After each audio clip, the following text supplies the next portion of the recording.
Amrin Gordas. And we are very, very happy today meeting you after almost 3 weeks and with a new trimester and a new session and new set of chapters from Bhagavad Gita, trimester 5, session 1, where we will be discussing Bhagavad Gita chapter number 13.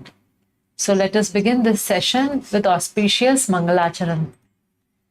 Om Ajnanatirmirandasya Jnananjanashalakaya Chakshurunmilitam Yena Tasmai Shri Gurave Namaha Shri Chaitanya Manobhishtam Sthapitam Yena Bhutale Swayam Rupa Kadamahyam Dadati Swapadantikam Vandeham Shri Guru Shri Yuta Kamalam Shri Guru Vaishnavamscha Shri Rupam Sagrajatam Sagana Raghunathanvitam Tam Sajivam Sadvaitam Savadutam Parijana Sahitam Krishna Chaitanya Devam Shri Radha Krishna Padan Sagana Lalita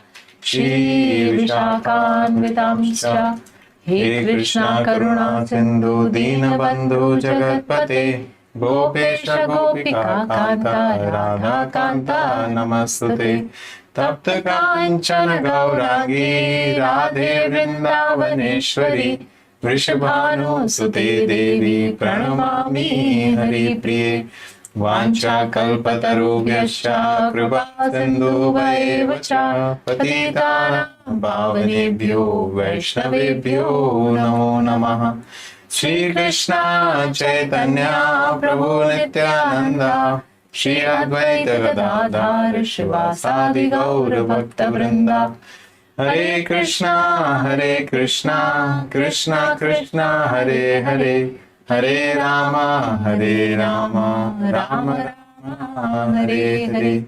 Nama Om Vishnu Padaya, Krishna Prishtaya Bhutale, Srimate Bhakti Vedanta Swami Niti Namine. Namaste Saraswate Deve Gauravani Pracharine. Nirvishesha Shunyavadi Paschatya Deshatharini Mukam Karoti Vachalam Pangum Langayate Girim Yatkripatamaham Vande Shri Guru Dinataranam Paramananda Madhavam Shri Chaitanya Ishvaram.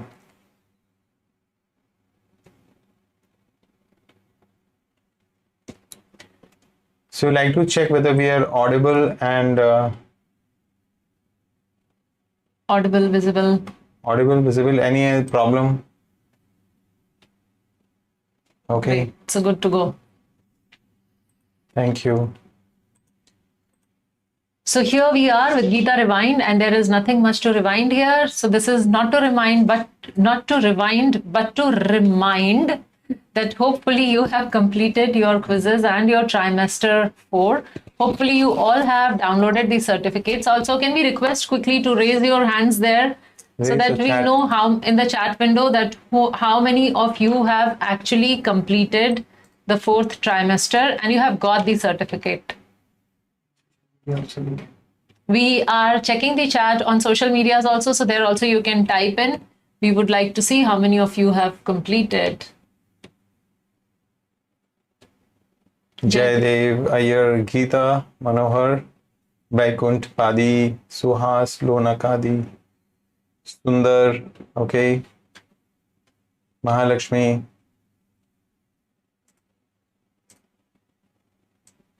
Raja Rao,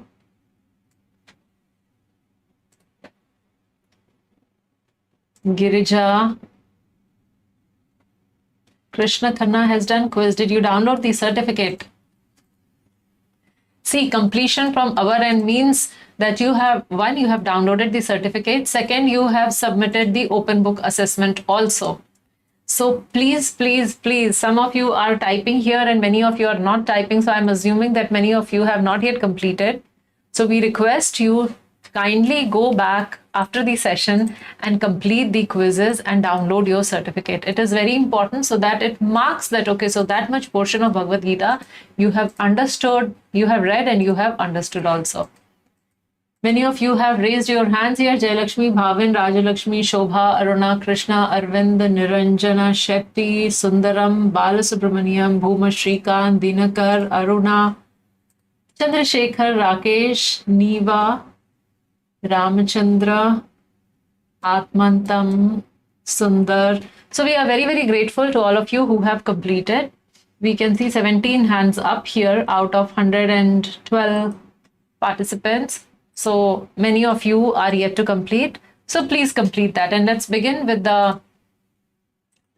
today's chapter. So today we are talking about the 13th chapter of Bhagavad Gita. The title is Nature, the Enjoyer, and Consciousness. So now we were discussing the middle 6 chapters of Bhagavad Gita, and we read that it is very, very important. And I'm sure all of us actually loved those 6 chapters because Krishna was directly talking about bhakti.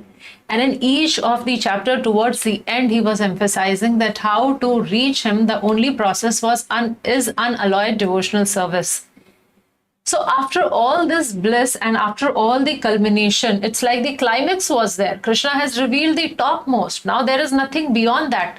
So what are we going to do in the balance 6 chapters? If bhakti is the culmination of the yoga ladder, why is jnana section presented after bhakti? Because the chapter number 13 to 18, it is basically about jnana. So we need to understand why are we going to discuss jnana when bhakti is topmost, and when we all are convinced that we all should be engaging our mind, our senses, our thoughts in pure devotional service. So now, to understand the connection between bhakti and jnana section, if we do that, then what would happen is that we will get philosophical knowledge necessary to detach ourselves and to attach ourselves to Krishna. So this gives us complete knowledge that why we must perform bhakti. So we call this section as jnana section, but in truth, entire Bhagavad Gita is only bhakti. The first 6 chapter discusses how to achieve bhakti through one's work or through karma yoga. The last 6 chapter discusses how to achieve bhakti through knowledge or jnana. And the middle 6 chapter discusses about this bhakti itself. So when we get this jnana, which we would be getting in these upcoming chapters, so when we get this jnana, what happens is our detachment from this material world reduces and our attachment increases towards Krishna. So when we utilize this knowledge as a means to practice devotional service, then actually all this becomes bhakti. So this is how Bhagavad Gita is basically about bhakti yoga. It is supported by jnana, it is supported by karma yoga. So here we are, we can see the division of this chapter. So total we have 35 verses in this chapter. So the first section is intelligent questions. We'll be looking at these first 7 verses, and we hope to also complete the second section, which is knowledge and how to gain it.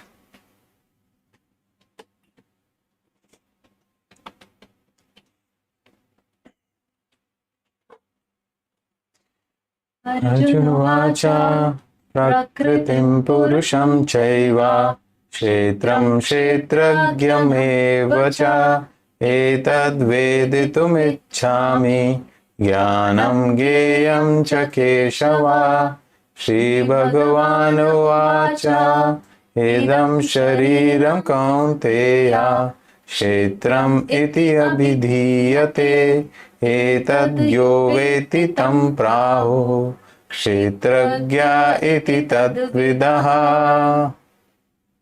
Arjuna said, "O my dear Krishna, I wish to know about Prakriti, nature, Purusha, the enjoyer, and the field, and the knower of the field, and of knowledge, and the object of knowledge."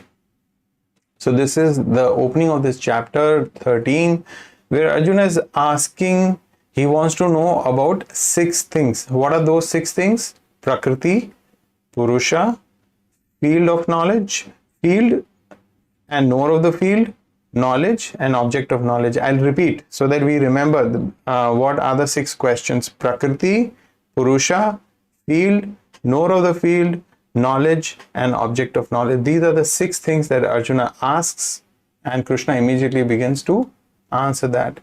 The Supreme Personality of Godhead said, Shri Bhagavan Uvacha, this body, you can look at your body at this time. So this body, O son of Kunti, is called the field. And one who knows this body is called the knower of the field. So among these 6 questions, Krishna answers to the field and the knower of the field. So he says the field is this body. Of course, Krishna has spiritual body. He's not talking about his body. He's talking about the bodies in the material world. So if you look at our body, so this is a field. Who knows this body? The spirit soul. So one who knows this body is called the knower of the field. So these are the inquiries, Arjuna's 6 questions. Prakriti, Purusha, the nature. What is nature? Purusha, who's the enjoyer? Usually we think a Purusha means male, but actually the original meaning, one way we can say, is the enjoyer. Prakriti is enjoyed, Purusha is the enjoyer. And then Kshetra, the field, Kshetragya, it's knower. And then Jnanam, knowledge, and object of knowledge, or Gayam. So these are the 6 questions, and this is where these 6 items have been answered. So if we look at Prakriti and Purusha, they have been answered towards the middle of the chapter, from 15th to 26th verses. 13 to 20. Oh, sorry. I need glasses. So 13th to 26th verses, Prakriti and Purusha are explained. Kshetra and Kshetragya are answered right in the beginning of this chapter. Now we saw in the 2nd verse all the way till the 7th verse. And Jnanam and Gayam are answered after Kshetra and Kshetragya. Actually, here I would like to add a point. See, when I would read Bhagavad Gita, I remember when I was reading for the first, second, or third time, when I was reading Bhagavad Gita, and when these words would come, I would get so lost. I would feel like, oh my God, now what? Krishna is talking something about jnana or knowledge, and I am not intelligent enough. So somehow I would put the mental blocks and I would not try and understand also this chapter. So just for all of you to ease out that pressure, I mean, I'm sure you all are very intelligent people, but just in case if you are getting that doubt, see, these words are heavy, but the meaning we will explain in very simple word now itself, and then Krishna will explain later. So Prakriti means the material world. Purusha refers to the Supreme Lord. Kshetra refers to this material body. Kshetragya, which means one who has the knowledge of this material body, or the knower of the material body. So here Kshetragya, Krishna will describe there are 2 basically, soul and super soul, or Atma and Paramatma. Gyan means the entire knowledge about the Atma, the Paramatma, and the body. So that is Jnanam. And Gayam means that with all this knowledge, whom shall we know? This knowledge is about what, or who's the object of knowledge. So I'm just giving these very, very simple meaning for these 6 words before you start thinking that no, this is difficult. So let me tell you, this is not at all difficult. Krishna very beautifully explains it in 13 chapters. So let's get into it. So I am sure and I hope that you have a pen or a pencil and you're taking notes, because that much clarity, otherwise it's difficult. So at the moment you should write down and take notes, and then you can refer to them, and then you will always find this chapter easy. So Krishna answers the question about Kshetra and Kshetragya. The Kshetra means the body with the senses, or the field of activity. So we understand that every living entity in the material world wants to enjoy, wants to dominate this material world. So according to his desire to enjoy, he gets a particular kind of body or a particular kind of field through which he can enjoy this material world. So if I do pious activities, I'll get a very fertile land. If I do impious activities, I get a very poor piece of land. So why is it called a field? Because using this field, I sow the seed of a tree of rebirth. That is why this body is considered as a field. Because using this field, I make sure that I get rebirth. So in a normal person in this material world, that's how it is for that person. Actually, this bias and this thing, actually, a little incident which happened today. Actually, my brother and his family is visiting us here, and I was in a discussion with them, and we were just randomly, there was some discussion came up because recently there was this singer KK who passed away, was not even 50, and he passed away. And then we were discussing about how difficult it was for him to establish himself. And then we were discussing about some celebrities for whom the life was very challenging, and yet they could leave their mark, they could establish their position. And then we started the discussion that how every year thousands and thousands of people come to the same place, like to make a career in Bollywood. Thousands of people come over there, and they all are very like, they put in a lot of effort, and many of them have sufficient skills also, talent also, but then they get lost in being one of the extras there. Very few, they like come forward and they could establish themselves. So we were all concluding, there was this discussion going on, and the conclusion was, like my brother said, there is one thing called luck which discriminates everybody, because same amount of challenge, same determination, same talent, and yet very few become stars and the others become extras. So what we were discussing just now, the pious and the impious activity, I mean, people may call it luck, but actually ultimately it is the pious and the impious activity, and whatever we get now is the result of that pious and impious activity. So based on that pious or impious activity, we get this kshetra or body, which may be favorable or may be unfavorable.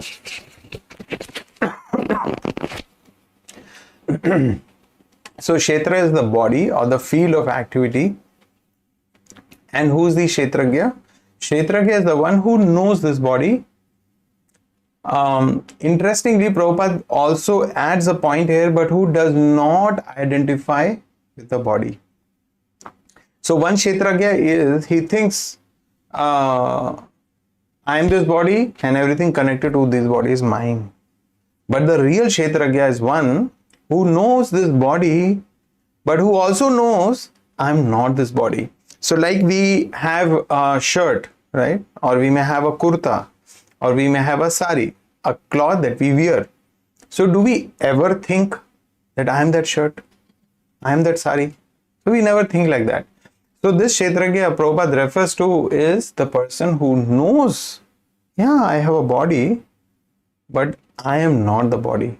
So it does not identify with his body. So Prabhupada says that person is actually a kshetragya. So this is what Krishna is explaining here. Kshetra is the body, and knower of the kshetra is the kshetragya, or that jiva or living entity. So why do we get this field? Because we have desires for material enjoyment. We are so lusty. I mean, that we have to introspect in our heart that how much we want to enjoy, despite reading so many verses of Bhagavad Gita and everything. And we, some of us have become very serious in spiritual life, but some of us are really struggling, with chanting. We are struggling with so many other, some of us may still be not serious enough to leave onion garlic and, follow the rules and regulations. So, Not to talk of onion garlic, even chanting. Some of us are not just convinced that chanting is important. We may just take it very casually. So, why? Because our heart at the end of the day is infested with so many material desires. We don't have time, and we are not sufficiently determined. So, this is what gets us a particular field. So, for who gets this field of activity, or who gets this kshetra or the body? A conditioned soul who's not really interested in spiritual life. Because one who's interested in spiritual life will finish his business and will leave this material body altogether and go to the spiritual world. In the spiritual world, there is no material body. One gains spiritual form. So, what is very interesting is, so it is like planting a seed and from that seed comes a plant and a tree, and this tree bears a fruit. Some of us may think, mango season is going on and we may be very inspired, mangoes. So similarly, we sow, because of our desires, we sow a seed, and from that comes a tree, and that tree gives a fruit, and that fruit is a fruit of distress. So Kshetra, the field, the living entity who's in ignorance, through this field, he gets a tree which gives a fruit of distress. So, as we have already seen, that Krishna has earlier explained in Bhagavad Gita that this world, material world, is dukhalayam, and that is the illusion that we are in, that we think by being in this material world, by making arrangements in this material world, I can be happy. That is the illusion. We are different from the things we use, and the body is one such thing. So we must remind ourselves that we are not the body. Body is one of our things which we own. We have so many things, and one such thing is body. This is what we should think. Kshetram gyam chapi mam vidhi sarvashetreshu bharata kshetra shetagyo jnanam yattat jnanam matam mama. O sign of Bharat, you should understand that I am also the knower in all bodies, and to understand this body and its knower is called knowledge. That is my opinion. So now Krishna is telling that he, Krishna himself, is present in each and every body. We have already read this concept that Krishna is actually residing in our heart as Paramatma. So Krishna is telling that I am also present in all the bodies, and that is how I am also the knower. So he also knows all the body, just like the jiva knows its own body. So if I get to this understanding that I am a spirit soul who has a body, so which means I am in knowledge, I have that gyan. And similarly, Krishna is the other person who also resides in this body, and he also has this knowledge. So here is the definition of knowledge, and here is a definition or depiction of who is the Kshetragya also. So these 2 points he's talking about here. So, and very interestingly, this has happened a couple of times in Bhagavad Gita, where Krishna will say, Matam Mama, this is my opinion. In last 2 weeks or 3 weeks, with 2 particular devotees, with Sukirti, we visited many surgeons, because she had to undergo surgery, and each surgeon will give his opinion.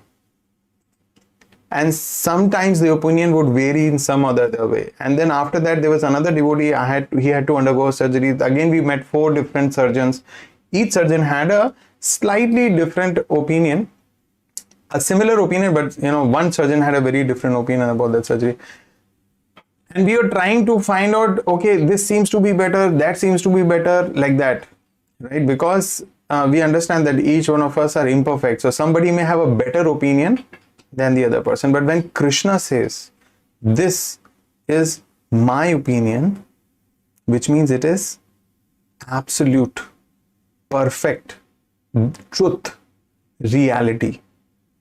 So this is what we have to understand. When Krishna says, my opinion, then it is not any ordinary person's opinion. It is Supreme Lord's opinion. So this is absolute.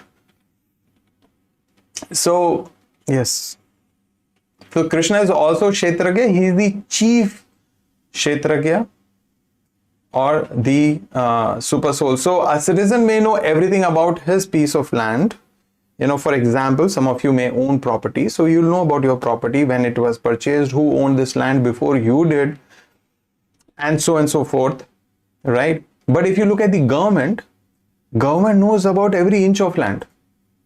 Right? Or we look at the king. So king is aware of his own palace, but he is also aware of his own entire kingdom. He knows the boundary and who's there and what is there. So like king or government knows every inch of land, but we are aware of our piece of land. Similarly, the soul, for example, the real me, I know about this body.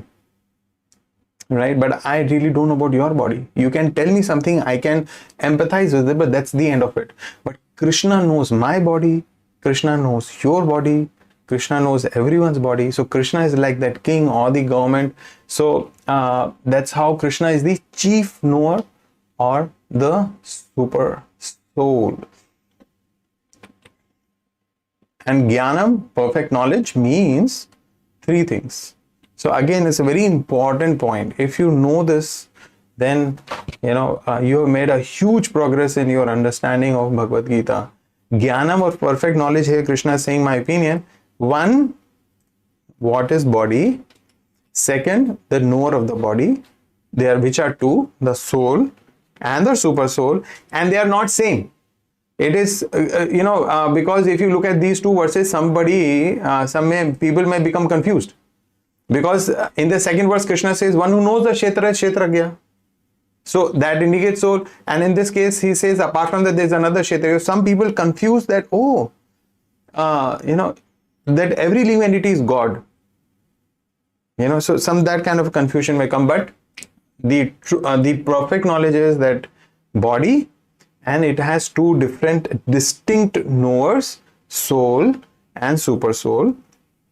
And that super soul is the super knower of all, super controller of our senses, because he is the source of our senses and he is infallible. So that is the nature of super soul. Whereas the soul, I know my body, I am a secondary controller of the senses, because these senses and body has been given to me, and of course I am fallible. That's why I'm in this material world suffering. So it's just like if we give an example of the income tax department. So I know how much income tax I am paying. Each one of us may know what is my income and how much tax are you paying. And then the department, we submit everything and they have the detail of everyone. So they know everyone's detail and their decision is final. So they are the supreme, that way, super knower, and they are the controller also. So they can do that and we are completely under them. So just like that, the soul and the super soul, though both of them are there. So like, for example, in my body, if I am having some physical pain, let's say even if a mosquito is biting me. For example, you underwent surgery, everybody can only sympathize. But everybody has been praying, so I don't want to give that example. But even if there is a little thing which I am having and you are sitting next to me and you would not realize, even if a mosquito is biting me, you won't feel the itching, what happens to me. So what is happening in my body, only that much I can experience. I cannot experience the other person's pain or misery or happiness or anything. But the super soul is present in each and every one body, and he knows perfectly well what we are experiencing. So to understand both the soul and the super soul as one yet distinct is knowledge. So because both of them are the knower, so in that sense they are the same and yet they are distinct. So that is how they are. This is the real knowledge. Takshetram yadrikcha yad vikari yatascha yad sachayo yad prabhavascha tat samasena me shunu. Now please hear my brief description of this field of activity and how it is constituted, what its changes are, whence it is produced, who that knower of the field of activities is, and what his influences are. So now Arjun has asked 6 questions in verse number 1. And here we see that Krishna is expanding upon that. So whatever was Arjuna's previous inquiry, Krishna has expanded. And he is telling that now I would discuss with you, one, what is this body composed of? What is this composition of the body? So he would be describing in the upcoming verses about the gross elements, the pranas, the senses, etc. So he would talk about the composition of the body. He would talk about the qualities of the body. So qualities of the body basically refers to that there are, basically two. I like or I dislike. I desire certain things and I hate certain things. So this duality, that is the quality of the body. Then he will talk about the changes that the body undergoes. Yeah, the vikari. So there are various transformations which happen within the body. That also Krishna is going to tell. Then he talks about the origin of the body, that how this body, or what is the origin, how it originated. So how it is a combination of both matter and soul, or spirit soul. Then he talks about the identity of the owner of the body, that who am I? And he talks about the powers of the knowers of the body. So these all things Krishna is giving a synopsis here, and he is telling that he would be detailing on these elements. So now Krishna is a perfect teacher and Arjuna is a perfect disciple also. So Arjuna is asking the questions, and listening to Arjuna's question, even Krishna feels enthusiastic. So it's just like those of us who are teachers. We can, if we get some very intelligent and sharp and interested, more importantly, interested student, then I become so eager in teaching because the student is so interested. So here we are seeing that Arjun asks few questions and Krishna is telling, not only that, I'll answer these things also about Kshetra and Kshetragya. I will explain you in detail. Deepanka, can you post the attendance link? Supreme Lord is clarifying all the doubts. One just need to patiently, attentively, and sincerely study Bhagavad Gita under the guidance of bona fide devotees. That's all. So Lord has the patience. Actually, Bhagavad Gita is such an amazing scripture. We don't really have to go and study the Vedas and the Upanishads and the Vedanta Sutras, and we are not equipped also to study all that. All we have to do is just study Gita Upanishad or Bhagavad Gita, or still Bhagavad Gita as it is, Yatharup, Unmayurvel. So we have to just study Bhagavad Gita. Krishna is actually clarifying every bit of our doubts. So just by reading this, all our doubts of that we have and the doubts which we would have in future, all of them be cleared if he studied under the guidance of bona fide devotees like His Divine Grace A.C. Bhaktivedanta Swami Srila Prabhupada. Rishi bir bahuda gitam chando bir vividay prithak brahma sutra padasyaiva hetu madbir vinishchitahai. That knowledge of the field of activities and of the knower of activities is described by various sages in various Vedic writings. It is especially presented in Vedanta Sutra with all reasoning as to cause and effect. So we saw in the previous verse, Krishna was talking about his opinion. He said, that is my opinion. Here what Krishna is doing is giving references, giving evidences. So just like how we see that the lawyers, if they are discussing some case and they have to give some references from the past cases. So similarly, when we discuss scriptures, so it is very important. See, my opinion, why is it important? My opinion, your opinion, I mean, it is our opinion, and we have so many flaws. We have imperfect senses. We commit mistakes.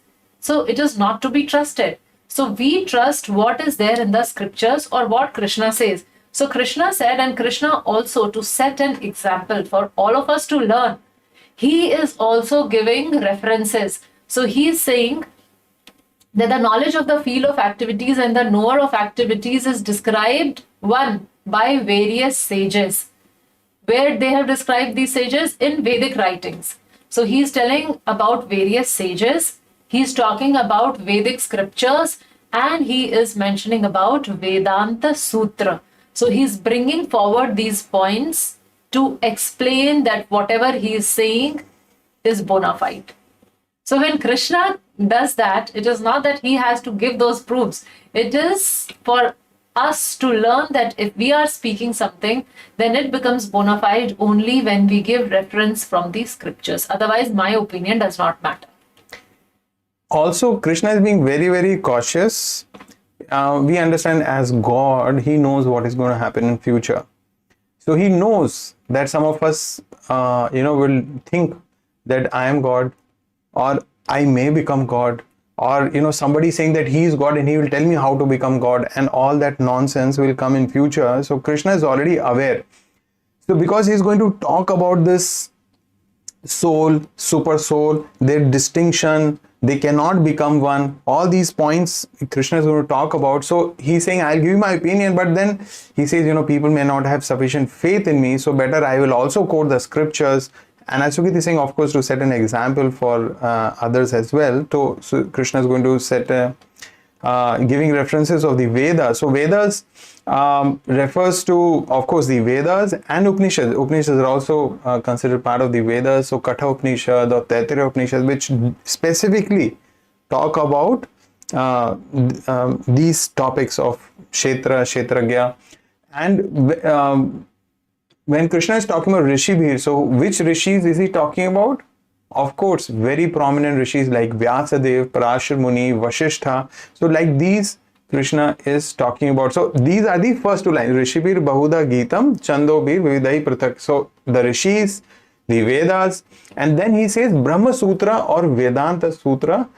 So he's talking about the words of the Vedanta Sutra, like Athatu Brahma Jigyasa, the opening lines of the Vedanta Sutra. So one should inquire about Brahman. And what is Krishna saying? Hetu Madbhir. He's saying that these are very, very logically presented. Very logically it is explained. Vinishchita, which means very decisively. So the Vedas, the Rishis, and the Vedanta Sutra have very decisively presented this information that soul is separate, super soul is separate, they do not become one, they are not one single entity. So this has been presented very logically, so that's why Krishna is referring to them. So Krishna cites authority, sages, Vedas, Vedanta Sutra. So a very important life lesson here. Krishna, in the role of a guru, gives the evidence from sadhu or sages and shastras or scriptures. That is the proper procedure. Refer Guru, Sadhu and Shastra. So if we have any confusion in life, we must refer to Guru, Sadhu, Shastra. If we are quoting somebody, if we are talking to someone and quoting from Bhagavad Gita, we should actually give the reference from Guru, Sadhu and Shastra.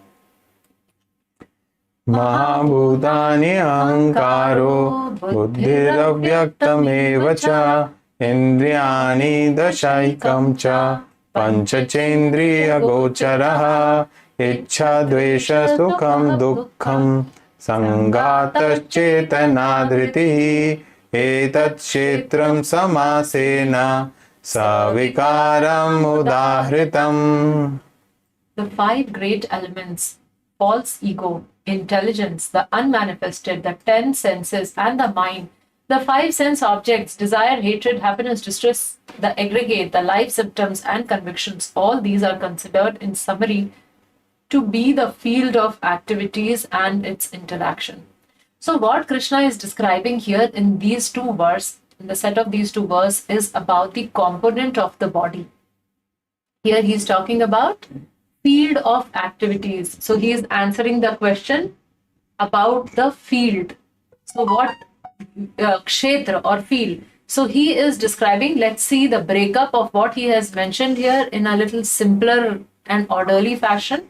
So if you look at the first set of items like 5 great elements, false ego, intelligence, unmanifest, 10 senses, and also of course as Sugita is saying, we have it in the next slide. So there are 24 elements which Krishna is talking about. Body is composed of 24 elements, and also when we talk about interaction or the qualities of the mind like desire, hatred, happiness and distress, so all these qualities of mind, so all of these are being discussed here. So 24 elements of material nature constituent of the material body of the Kshetra. 1, the 5 great elements. So we know about them, we read about them in the 7th chapter: earth, water, fire, air and ether. 5 working senses, from which the body acts: voice, legs, hands, anus and genitals. Then 5 knowledge acquiring senses, the senses from which we acquire knowledge of the external world: eyes, ears, nose, tongue and skin. 5 sense objects. So these senses acquire knowledge about what? They acquire knowledge about the form, sound, smell, taste, and touch. Through these objects, it acquires knowledge. And then what else we have? We have mind, intelligence, and false ego. And then finally we have, so till now we see there are 20 plus 3, 23 elements, and finally we have Pradhan. Pradhan is nothing but the unmanifest state of the three modes of material nature. So we have Sattva-gun, Rajagun, Tamagun. So the unmanifest state is considered as Pradhan. So basically, Kshetra. So we remember that we saw in the slide just after the second verse that how Krishna is answering two questions of Arjuna in verse number 2 to 7. One question was Kshetra and second question was Kshetragya. So here he is talking about Kshetra. Kshetragya he has already completed. I hope we all remember two Kshetragya, soul and super soul. So he explained that. Now he is talking about Kshetra. Kshetra means body, and these are various elements, which is the field of activity or the material body. That is what he is discussing here, the 24 elements which comprises that. So, and then in that verse, Krishna talks about the changes of the body. So there are 6 transformations of the body, and these 6 transformations are in front of you in a pictorial form. That is the birth. And then we see that the body grows, it stays for some time, attains adulthood, then produces byproducts or the progeny, and it further begins to decay, and finally death. So these are the 6 transformations of the body. There is always a defect in each and every body. It grows to die. There is no escape from the death of the body. Hence, use your body wisely. So we saw the 6 transformations, and we know that gradually each one of us, irrespective of what age group we belong to, but each one of us is growing towards death. So till the time we do not die, till that time, please use your body wisely. It is one of the things which is with us, which we must utilize in Krishna's service. So with this, we completed the first section, which was about intelligent questions. So we saw that in first verse, Arjuna asked 6 questions. In verse number 2 to 7, Krishna has already answered 2 of those questions. And now Krishna is going to talk about the knowledge. So knowledge and how to gain it is verse number 8 to 12. And before we do that, we have an exercise here. What we want you to do is, there is a list of qualities which would be displayed, and you can choose as many options as possible. Oh, they have made it single choice. Just cancel it, and can we correct it? We will read the next verse, and by that time they can correct. We can read the verse. You can correct the poll. Make it multiple choice.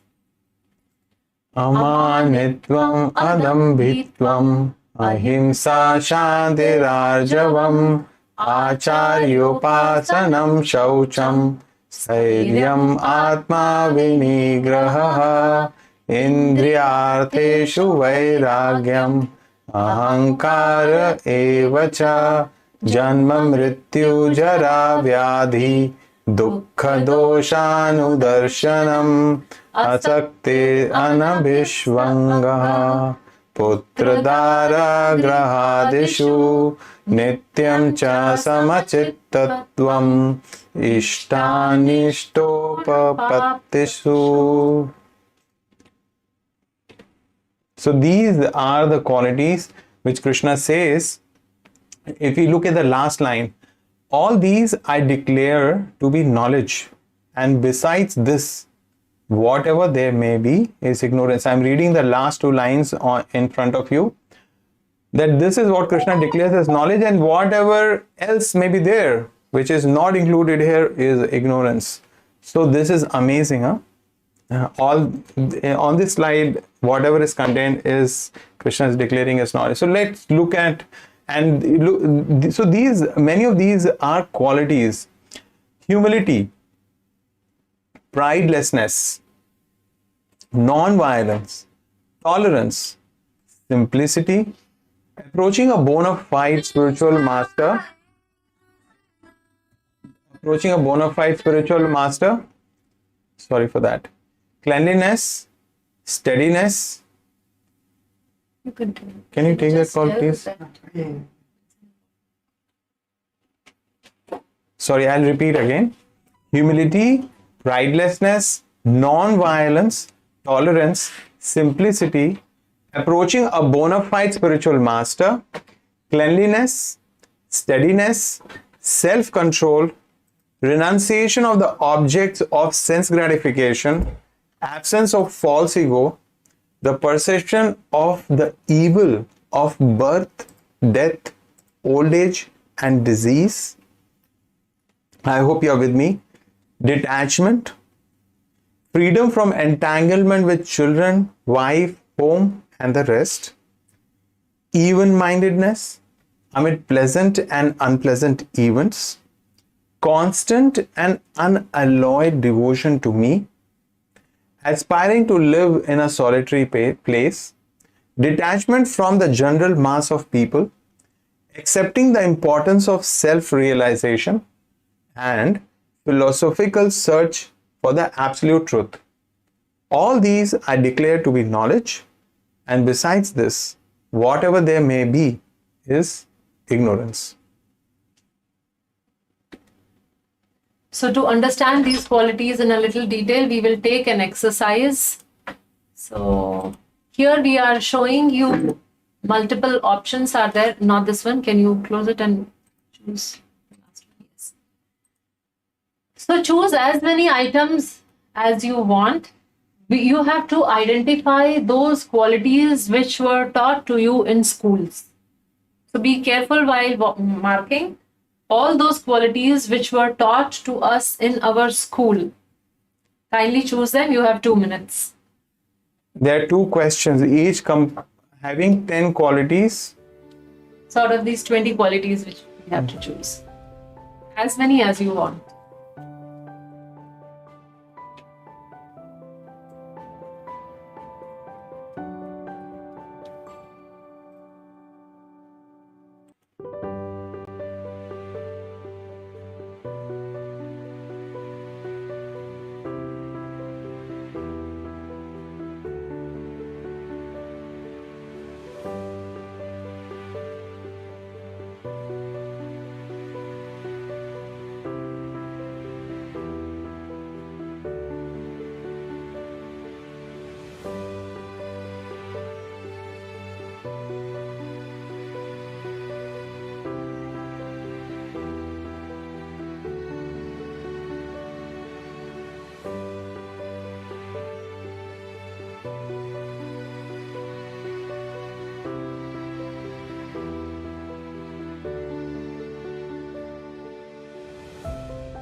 Hare Krishna, Hare Krishna, Krishna Krishna, Hare Hare, Hare Rama, Hare Rama, Rama Rama, Hare Hare. So it is very interesting to see that cleanliness is taught to 92% of us and non-violence to 82%.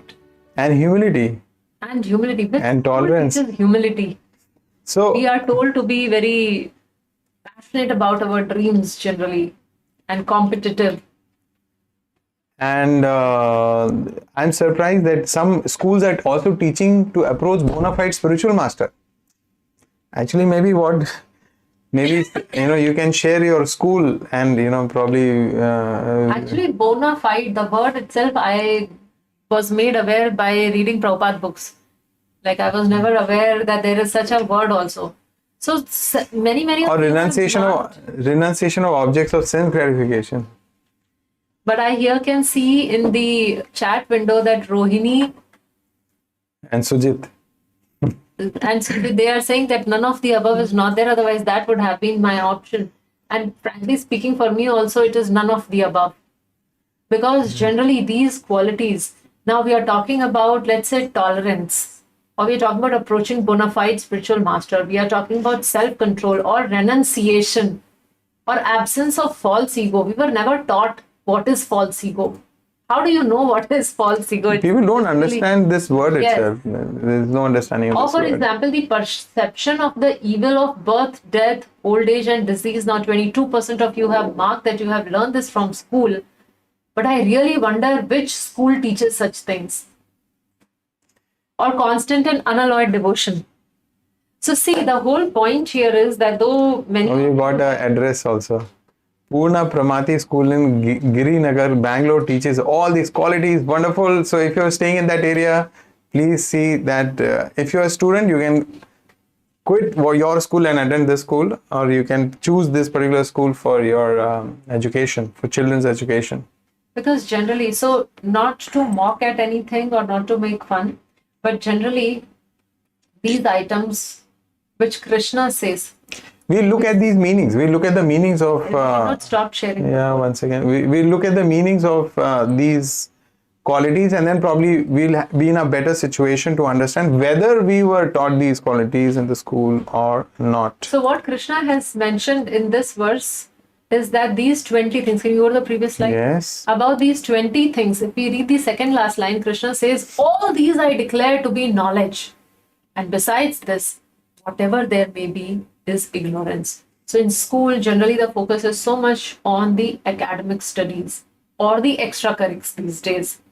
But Krishna is telling that these things, these qualities, these virtuous values, these are the real knowledge, the item of knowledge, and everything apart from this is ignorance. So, Gita, one thing more we need to understand, if you just look at them, like let's look at humility, or let's look at non-violence. Many people say Gandhiji taught non-violence or whatever, or tolerance or simplicity. So many times we think, yeah, these qualities I know, yeah, I learned in my school. But we need to look at the point of view from scriptures, what these qualities mean, not the definition that some man has given. Humility means that one should not be anxious to have the satisfaction of being honored by others. So humility basically, Srila Prabhupada indicates that humility means to think about oneself less.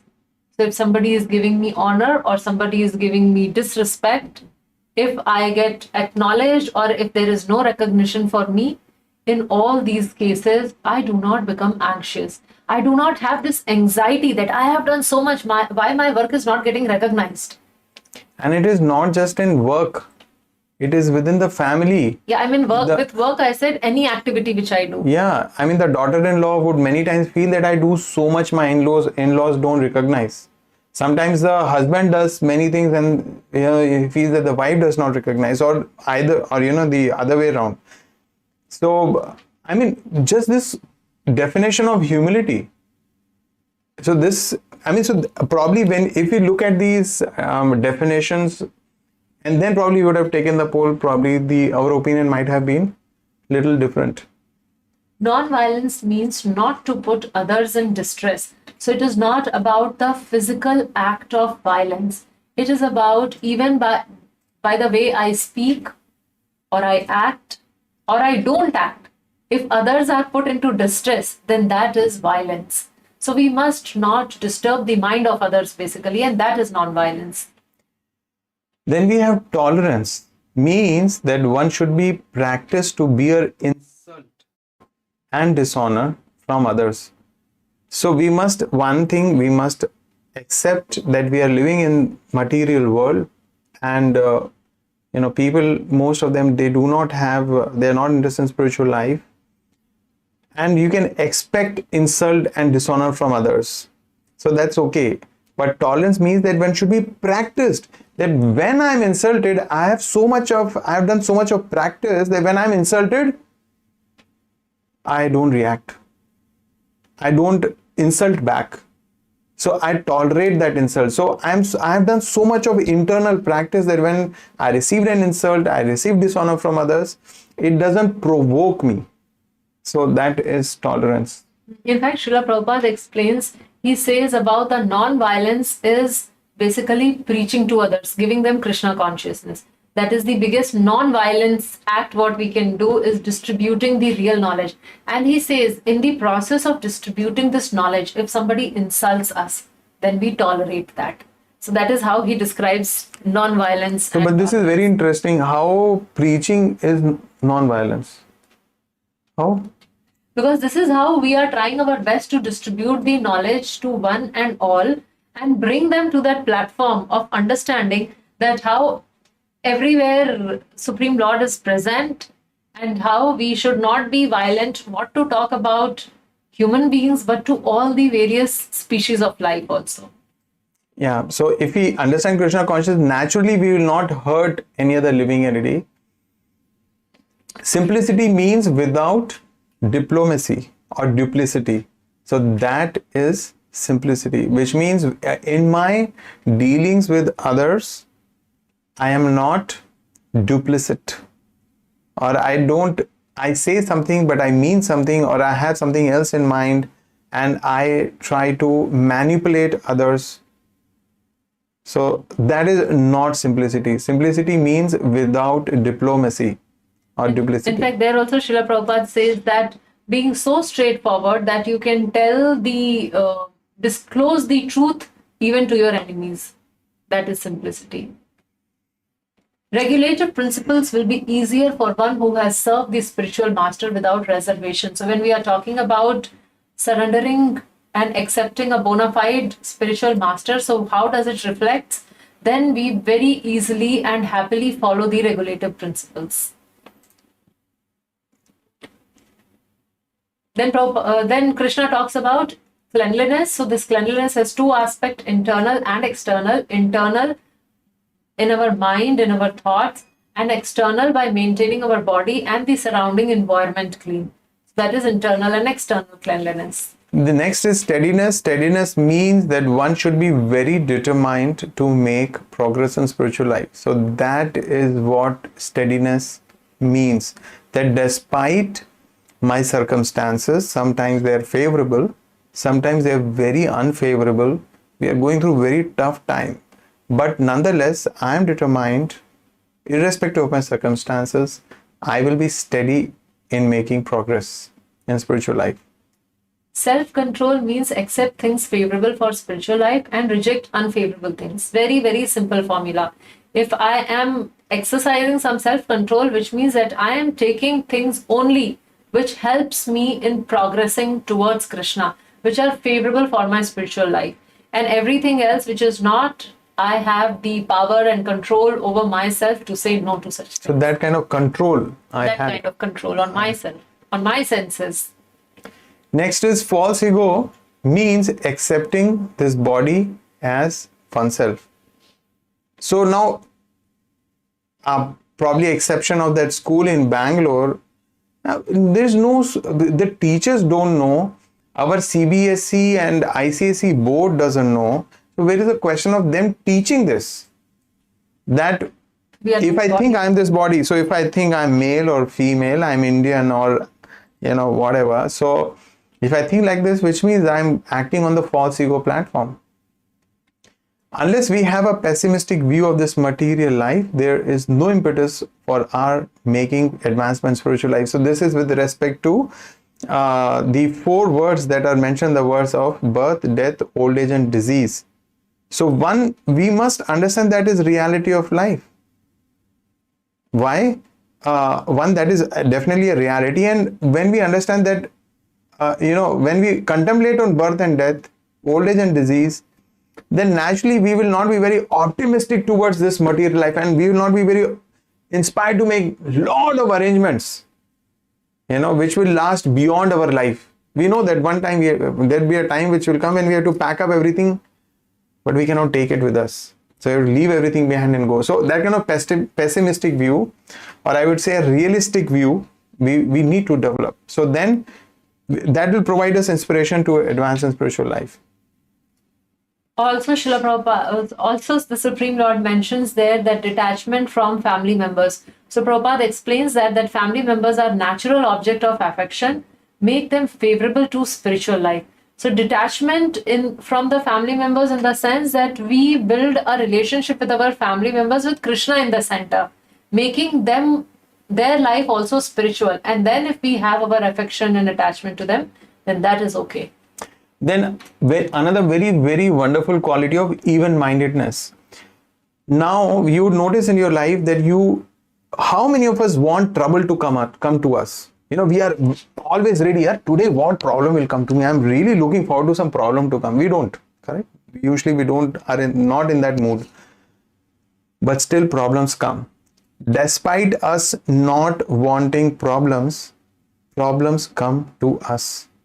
Scriptures explain, similarly, we should not search for happiness. Whatever is due to us will in due course come to us. So that is even-mindedness. One can never restrict the coming and going of happiness and distress.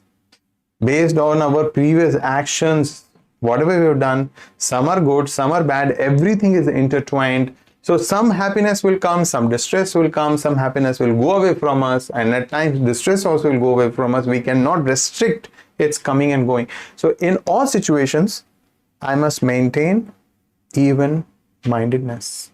Devotional service to Krishna without deviation means engaging oneself in the 9 processes of devotional service. So Krishna describes, there's a whole description in Srimad Bhagavatam talking about these 9 processes of devotional service, which starts by Shravanam, or hearing about Krishna, which all of us have been doing consistently. So Shravanam, Kirtanam includes the Japa and the Kirtan, and so on. There are 9 processes. So devotional service to Krishna without deviation means performing those 9 activities for the pleasure of Supreme Lord. And of course, this is the most important of all the qualities that Krishna mentions here. Next is to live in a solitary place, which means not that we run away from here and we go somewhere in Himalayas or I don't know, wherever we get a solution. Not really. It means that we give up unwanted association.